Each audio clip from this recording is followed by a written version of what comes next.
Good morning class. आज का हमारा टॉपिक है विशेषण। क्या है आज का टॉपिक? विशेषण। आज का टॉपिक क्या है? विशेषण। क्या होता है विशेषण? जो संज्ञा या सर्वनाम की विशेषता बताता है। संज्ञा क्या होता है? जो किसी व्यक्ति, वस्तु या स्थान के नाम का बोध कराते हैं वो संज्ञा होता है। और जो शब्द संज्ञा के स्थान पर प्रयुक्त होते हैं उनको क्या कहा जाता है? सर्वनाम। जो संज्ञा या सर्वनाम की विशेषता बताए वो क्या होता है? विशेषण। क्या होता है? विशेषण। जो शब्द संज्ञा या सर्वनाम की विशेषता बताते हो वो विशेषण शब्द होते हैं। विशेषण के बाद हमारे पास 2 पॉइंट और आते हैं। पहला क्या है? विशेष्य। क्या है पहला शब्द? विशेष्य। और दूसरा क्या है? प्रविशेषण। क्या है? प्रविशेषण। विशेष्य क्या है? जिसकी विशेषता बताई जाती है। विशेषण क्या करता है? विशेषता बताता है। और विशेष्य क्या होता है? जिसकी विशेषता बताई जाती है। किसकी विशेषता बताई जाती है? संज्ञा या सर्वनाम की। किसकी विशेषता बताई जाती है? संज्ञा या सर्वनाम की। तो संज्ञा या सर्वनाम क्या है? विशेष्य। क्या है संज्ञा या सर्वनाम? विशेष्य। क्योंकि संज्ञा और सर्वनाम की तो विशेषता बताई जा रही है। ठीक है। प्रविशेषण क्या होता है? जो शब्द विशेषण की भी विशेषता बताए वो क्या होता है? प्रविशेषण। जो शब्द विशेषण की भी विशेषता बताए वो क्या होता है? प्रविशेषण। विशेषण की भी विशेषता बताए क्या होता है? वो प्रविशेषण। ठीक है। उदाहरण देखो इसके। जैसे कि हमारे पास एक शब्द है लाल फूल। ठीक है। लाल क्या है? विशेषण। क्या है? लाल विशेषण। और फूल क्या है? संज्ञा शब्द। फूल क्या है? संज्ञा शब्द। अगर मैं इसके आगे लगा दूं गहरा, क्या हो गया गहरा शब्द? प्रविशेषण। क्या हो गया गहरा शब्द? प्रविशेषण। क्योंकि वो लाल की भी विशेषता बता रहा है। किसकी विशेषता बता रहा है? लाल की। गहरा लाल फूल। तो गहरा शब्द क्या हुआ? प्रविशेषण। ठीक है। इसी तरह से हम और देखते हैं। बहुत अच्छा बच्चा। हम अगर इसको वाक्य में प्रयोग करें तो क्या लिख सकते हैं? वह बहुत अच्छा बच्चा है। तो यहाँ पे अब आप बताओगे कि विशेषण क्या है, प्रविशेषण क्या है और संज्ञा क्या है। यहाँ पे ये शब्द क्या है? संज्ञा शब्द। बच्चा क्या है? संज्ञा शब्द। अच्छा क्या है? विशेषता। विशेषण। वो बच्चे की विशेषता बता रहा है। तो अच्छा क्या हो गया? विशेषण शब्द। और अच्छे की भी विशेषता कौन बता रहा है? बहुत अच्छा। हमने बहुत अच्छा बच्चा लिखा है तो ये क्या हो गया? प्रविशेषण। क्या हो गया? प्रविशेषण। जो विशेषण की भी विशेषता बता रहा है। समझ आया यहाँ तक? क्या क्या सीखा हमने? विशेषण। विशेषण क्या होता है? जो शब्द संज्ञा या सर्वनाम की विशेषता बताता है वो क्या होता है? विशेषण। विशेष्य क्या होता है? जो संज्ञा या सर्वनाम मतलब कि जिसकी विशेषता बताई जा रही है वो क्या है? विशेष्य। प्रविशेषण क्या है? जो विशेषण की भी विशेषता बताए। क्या है प्रविशेषण? जो विशेषण की भी विशेषता बताए वो प्रविशेषण। ठीक है। यहाँ पे हमने उदाहरण से समझा कि कौन सा प्रविशेषण है। प्रविशेषण हमेशा, प्र का मतलब क्या होता है? पहले। जो प्र हम लिखते हैं उसका अर्थ क्या होता है? पहले।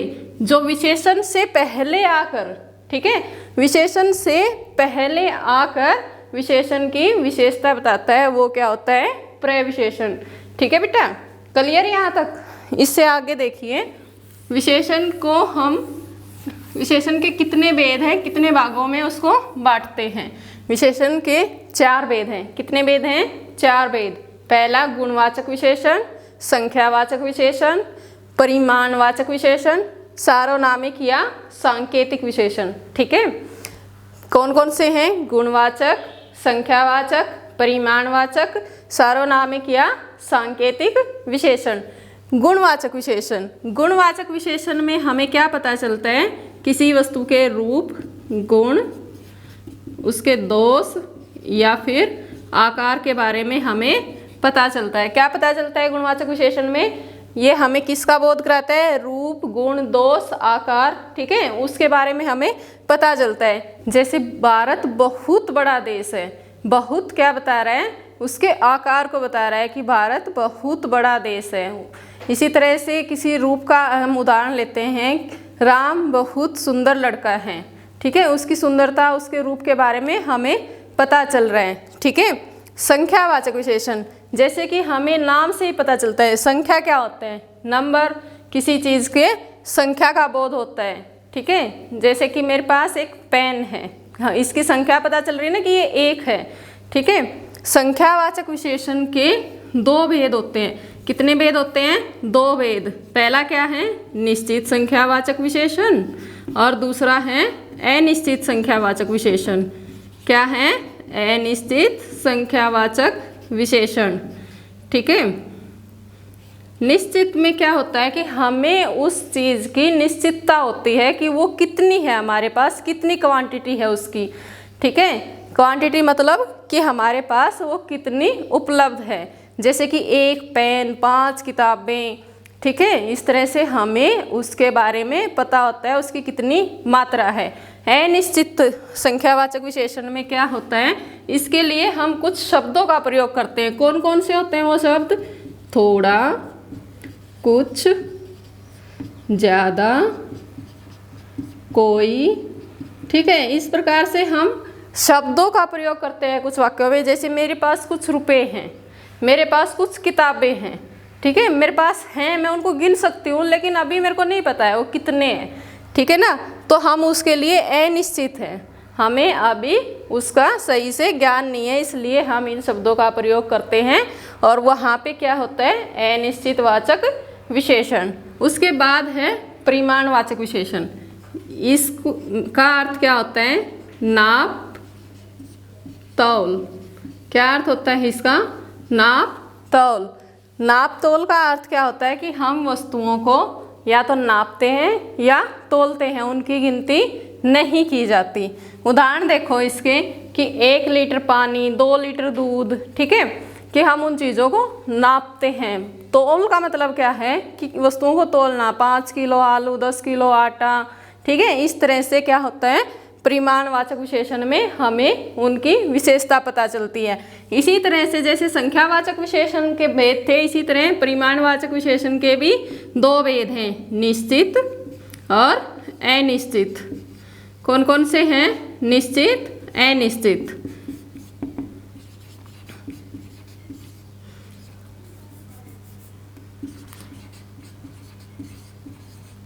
निश्चित में क्या होता है? हमने पहले भी पढ़ा है संख्यावाचक में कि हमें किसी वस्तु की निश्चित मात्रा का पता होता है, ठीक है।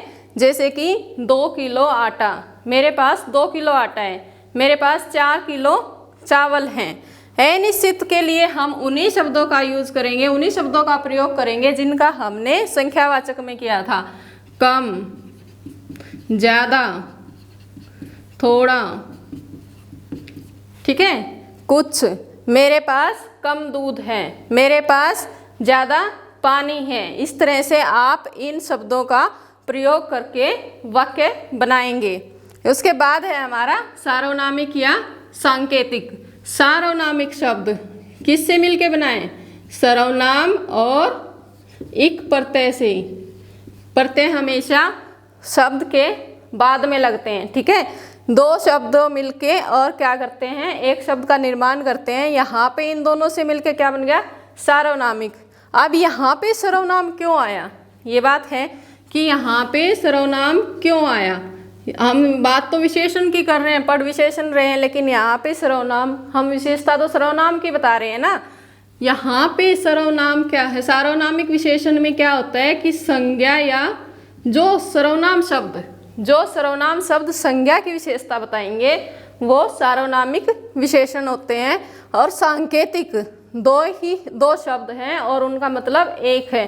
संकेत का अर्थ क्या होता है? इशारा करना। जिस चीज़ के लिए हम निश्चित होते हैं, जिसका हमें अच्छे से पता होता है, उसके लिए क्या करते हैं? संकेत करते हैं, ठीक है। इसके उदाहरण देखो, यह घर मेरा है, यह घर मेरा है। यहाँ पे घर क्या है? संज्ञा, और ये क्या आ गया? सर्वनाम। क्या आ गया? ये सर्वनाम। संज्ञा की विशेषता सर्वनाम बता रहा है, इसलिए ये क्या हो गया? सार्वनामिक विशेषण। संज्ञा की विशेषता किसने बताई? सर्वनाम ने, और ये क्या बन गया फिर? सार्वनामिक विशेषण। और सांकेतिक हम इसको इसलिए कह रहे हैं क्योंकि हम इशारा करके बता रहे हैं कि यह घर मेरा है। ठीक है, कोई हमारे पास है, हम घर के पास हैं और कह रहे हैं कि यह घर मेरा है। ठीक है, यह पेन मेरा है। पेन क्या है? एक संज्ञा, और यह क्या आ गया यहाँ पे? सर्वनाम। ठीक है, कोई चीज़ हमसे थोड़ी दूरी पे होती है उसके लिए भी हम कहते हैं कि वह किताब मेरी है। ठीक है ना, तो वहाँ पर क्या शब्द आया? वह क्या है? सर्वनाम। ठीक है, समझ आया सार्वनामिक विशेषण क्या होता है? अब यहाँ पे आपके मन में एक सवाल और आता होगा कि सार्वनामिक में और सर्वनाम में क्या अंतर है? सार्वनामिक में और सर्वनाम में क्या अंतर है? वैसे तो मैंने अभी अभी समझाया है, कुछ को फिर भी डाउट रह गया तो एक बार दोबारा से बताती हूँ। सार्वनामिक विशेषण क्या होता है? जो सर्वनाम शब्द संज्ञा की विशेषता बताएं, संज्ञा से तुरंत पहले आकर, संज्ञा से तुरंत पहले सर्वनाम आया है, तो ये क्या हो गया? सार्वनामिक विशेषण। और सर्वनाम क्या होता है? हम पिछले क्लास में हमने सीखा था, संज्ञा के स्थान पर जब जहाँ संज्ञा आएगी वहाँ सर्वनाम नहीं आएगा। ठीक है, और जहाँ सर्वनाम आएगा वहाँ संज्ञा नहीं आएगी। अब पता चला संज्ञा और सर्वनाम में सर्वनाम में और सार्वनामिक विशेषण में क्या अंतर है, कि जहाँ संज्ञा आती है वहाँ सर्वनाम नहीं आता, वहाँ पे क्या होता है? सर्वनाम। और सार्वनामिक क्या होता है? संज्ञा और सर्वनाम दोनों एक साथ आते हैं, पहले सर्वनाम उसके बाद संज्ञा। तो यहाँ पे ये क्या हो गया? सार्वनामिक विशेषण। इसके बाद हमारी क्या है? विशेषण की अवस्थाएं।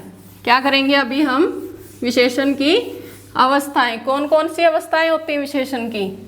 3 अवस्थाएं होती हैं विशेषण की। विशेषण की अवस्थाएं।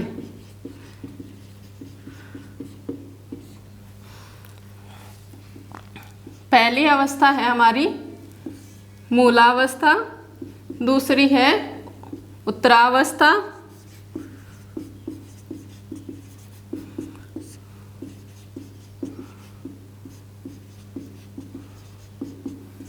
और उत्तमावस्था। तीसरी क्या है? उत्तमावस्था। अच्छा बेटा, एक बात का ध्यान दो, मैंने यहाँ पे तय के ऊपर ऐसे इस तरह से एक छत लगाई है, इसका क्या अर्थ है? यहाँ पे डबल तय है, इस तरह से हमें एक तय आधा है, दूसरा तय पूरा है, उसको हम तय को इस तरह से लिखने की बजाय इस तरीके से तय को लिखा जाता है। जहाँ डबल तय होता है वहाँ पे तय के ऊपर एक छत लगाई जाती है। इसका क्या अर्थ होता है? कि यहाँ पे 2 तय हैं। ठीक है, चलो अभी देखते हैं मूल अवस्था। मूल अवस्था क्या होती है? जो सही अवस्था होती है, उसके और अधिक टुकड़े ना किए जा सके।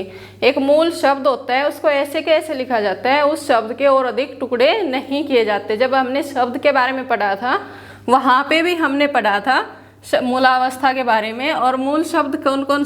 कोई भी मूल शब्द आप ले सकते हो यहाँ पे, जैसे मैं लिख रही हूँ अधिक। ठीक है, अब यहाँ पे एक शब्द लिखा मैंने अधिक। उत्तरावस्था में क्या होता है? किसी 2 चीज़ों के बीच तुलना की जाती है। ठीक है, 2 चीज़ों के बीच तुलना की जाती है और उसके बाद उसके पीछे तर प्रत्यय लगा दिया जाता है। मूल शब्द के पीछे तर प्रत्यय लगा के उत्तरावस्था बनाई जाती है। और यहाँ पे 2 से अधिक वस्तुओं की तुलना की जाती है और तम प्रत्यय लगा के मूल शब्द से शब्द बनाया जाता है। यहाँ पे जैसे अधिक, यहाँ पे क्या बनेगा फिर? तर लगा के अधिक तर। प्रत्यय कहाँ लगता है? बाद में। अधिक तम। अब मैं आपको कह रही हूँ कि तुलना करनी है। अब तुलना कैसे करोगे? तुलना का मतलब क्या होता है कि हम 2 या 2 से अधिक चीज़ों में अंतर देखते हैं और एक अच्छी या श्रेष्ठ चीज़ को आगे लेके आते हैं। कौन अच्छा है? देखो यहाँ पे उदाहरण देखो, मोहन अच्छा खिलाड़ी है। मोहन अच्छा खिलाड़ी है। देखो यहाँ पे ये संज्ञा है और अच्छा क्या है, विशेषण है। ठीक है, विशेषण किसकी विशेषता बता रहा है, खिलाड़ी की। ठीक है, अभी क्या लिखेंगे हम, मोहन। इस अवस्था में हम दो की तुलना कर रहे हैं। मोहन सोहन से अच्छा खिलाड़ी है। किससे अच्छा खिलाड़ी है, सोहन से अच्छा खिलाड़ी है। और यहाँ पे सभी से, दो से अधिक की बात कर रहे हैं, तो हम क्या शब्द यूज कर देंगे, मोहन सबसे अच्छा खिलाड़ी है।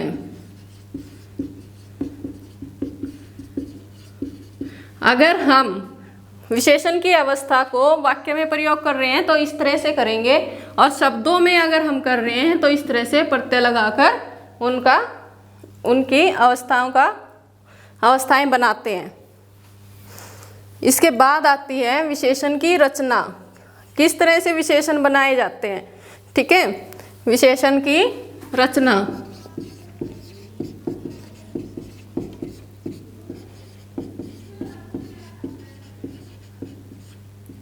विशेषण की रचना किस तरह से की जाती है, कि संज्ञा से, सर्वनाम से और क्रिया से। विशेषण की रचना किस तरह, किन शब्दों से की जाती है, संज्ञा शब्दों से, सर्वनाम शब्दों से और क्रिया शब्दों से। संज्ञा क्या होती है, जिससे हमें किसी व्यक्ति, वस्तु, स्थान के नाम का पता चले, वो संज्ञा होती है। सर्वनाम जो संज्ञा के स्थान पर प्रयुक्त होते हैं वो सर्वनाम होते हैं। और क्रिया शब्द क्या होते हैं, जिन शब्दों से हमें किसी काम का करना या होना पाया जाता है, वो क्या होते हैं, क्रिया। देखो संज्ञा से किस तरह से विशेषण बनाए जाते हैं। संज्ञा शब्द लो, धन। धन क्या है, संज्ञा शब्द, तो इससे क्या बन गया, धनवान। रूप क्या है, रूप संज्ञा शब्द, इससे क्या बना, रूपवती।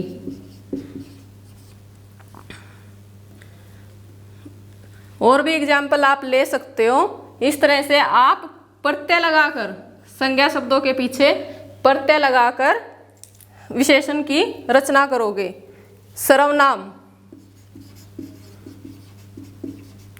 सर्वनाम शब्दों से आप किस तरह से विशेषण की रचना करते हो। सर्वनाम शब्द क्या क्या होते हैं, मैं, तुम, वह, यह, वो, जो। ठीक है, जिनसे कि आप अलग अलग शब्द बनाते हो। हमने सर्वनाम के पाठ में भी ये बात पढ़ी थी कि वाक्य के अनुसार हम सर्वनाम का रूप परिवर्तित करते हैं, लेकिन यहाँ पे हम विशेषण की रचना कर रहे हैं तो वही बात यहाँ पर आएगी। मैं से क्या बनता है, मेरा। तुम से क्या बनता है, तुम्हारा। वह से वैसा। वह से उसका। यह से ऐसा। वो से वैसा।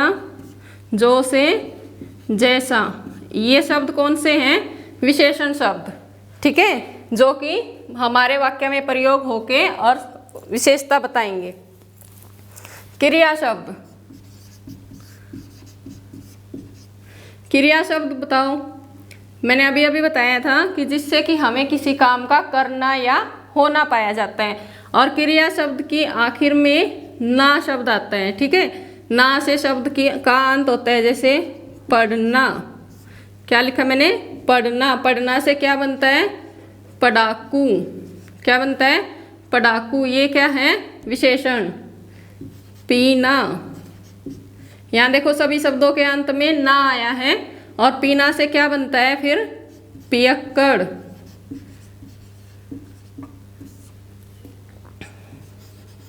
खेलना, खिलाड़ी।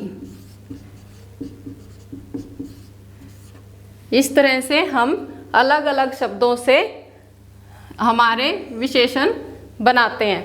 ठीक है, तो बच्चों आपको विशेषण समझ आया होगा। एक बार मैं दोबारा से रिवीजन करवा देती हूँ। हमने पहले विशेषण के बारे में पढ़ा। विशेषण क्या होता है, जो संज्ञा या सर्वनाम की विशेषता बताता है। उसके बाद हमने विशेष्य के बारे में जाना। विशेष्य क्या होता है, जिसकी विशेषता बताई जाती है। और प्रविशेषण क्या होते हैं, जो विशेषण की भी विशेषता बताते हैं।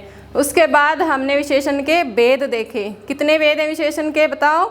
4 भेद हैं। पहला क्या था, गुणवाचक विशेषण, संख्यावाचक विशेषण, फिर उसके बाद परिमाणवाचक विशेषण और सार्वनामिक विशेषण। इसमें हमने संख्यावाचक विशेषण और परिमाणवाचक विशेषण के भेद भी जाने। क्या क्या भेद हैं, निश्चित संख्यावाचक विशेषण और अनिश्चित संख्यावाचक विशेषण।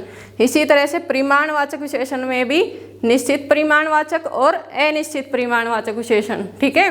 और सार्वनामिक विशेषण और सर्वनाम में भी हमने अंतर जाना कि सार्वनामिक विशेषण क्या होता है, जो संज्ञा के आगे, जो सर्वनाम शब्द संज्ञा से पहले आके उसकी विशेषता बताते हैं। और सर्वनाम क्या होता है, जो संज्ञा के स्थान पर आते हैं।